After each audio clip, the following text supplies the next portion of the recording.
Go for it.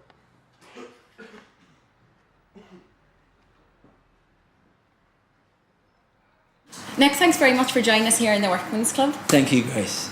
Now, listen, I'm going to start off by chatting about your album that was released. How long is it out about? Since May this year, yeah. 6 months. First Mind, was that in the works for quite a while? I think it was really, yeah. I mean, 2 years when I was really dedicated to writing it. Yeah. But it had a long time to kind of gestate and get ready in the few years before that as well. So you were with a quartet before that. Was it difficult making that breakaway on your own? Like, what was there any reservations or fears? Yeah, I mean, it was difficult and it wasn't difficult. Like, I mean, of course, it was to kind of make a change like that, and I really love being in that band, and so yeah. But also, I needed to make the change. And in fact, the change was kind of happening anyway. Okay.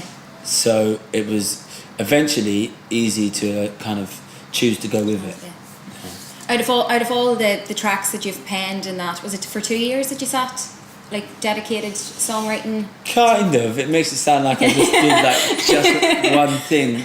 It was over a 2 year period that I had a little writing room in London near where I live, and just kind of really went in on it. I kind of realised that like there was a lot of things I wanted to improve on and really like sort of look at closely and get into in the songwriting side of things. Yeah.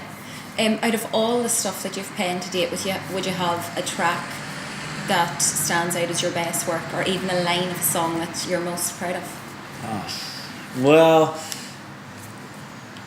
I mean, not particularly one. Okay. I think like one I like in a special way is the song "Meet Me There," because it's the one that kind of came quickest, fullest formed.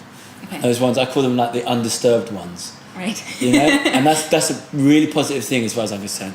And like a lot of my other songs, like, though I don't really mind this eventually, but they kind of went for a lot of tinkering. Okay. And I'm never sure if that makes them better. Well, are you saying like you would leave a song and then finish it maybe a couple of weeks later, or?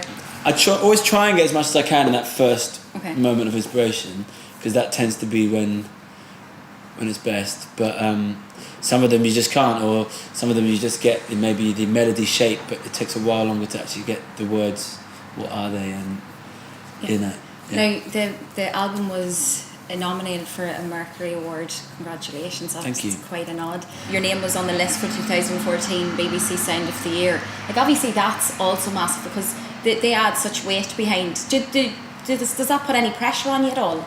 I felt it really set the year up in Yeah. a way that was really exciting. Like, I felt, we were going to do what we're doing either way. Yeah. So it was great to then have that confirmation, that kind of external confirmation.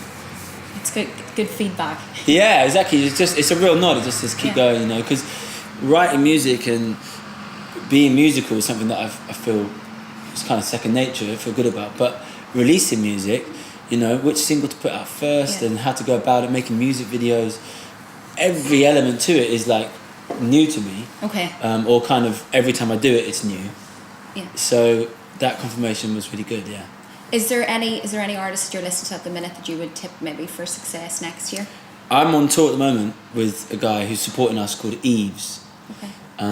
And every night he's making us raise our game, He's incredible. Yeah, he's signed to Heavenly Records and just put his first EP out, and he's got an album coming, and I've heard bits of the album, and I can definitely tip that. Would you have a song of the year that's not your own? Yeah, actually, I love that song King and Cross by Auskia. Oh, I love him. Yeah. Absolutely love him. Yeah, it's good, isn't it? Caught him. We've just been on tour together as well throughout France. Really? Yeah. I didn't realise that. Yeah, me and his band.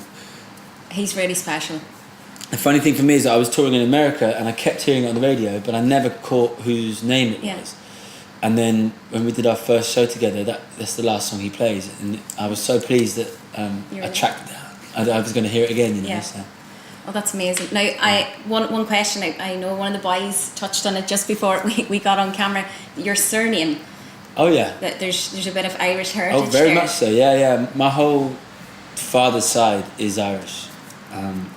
They've been in London for a few generations, but my great-grandfather had a boot shop on Grafton Street. Good. Yeah, yeah. Well, we'll have to take a dander down Grafton Street and see what it is now. Yeah, I think maybe it's like an American burger joint these Eddie days. Rockets or something. Yeah, I think so. Yeah. It's right there. Well, listen, I will let you get recording. Thanks very much for taking the time out All to right, chat happy us. to. Nice one.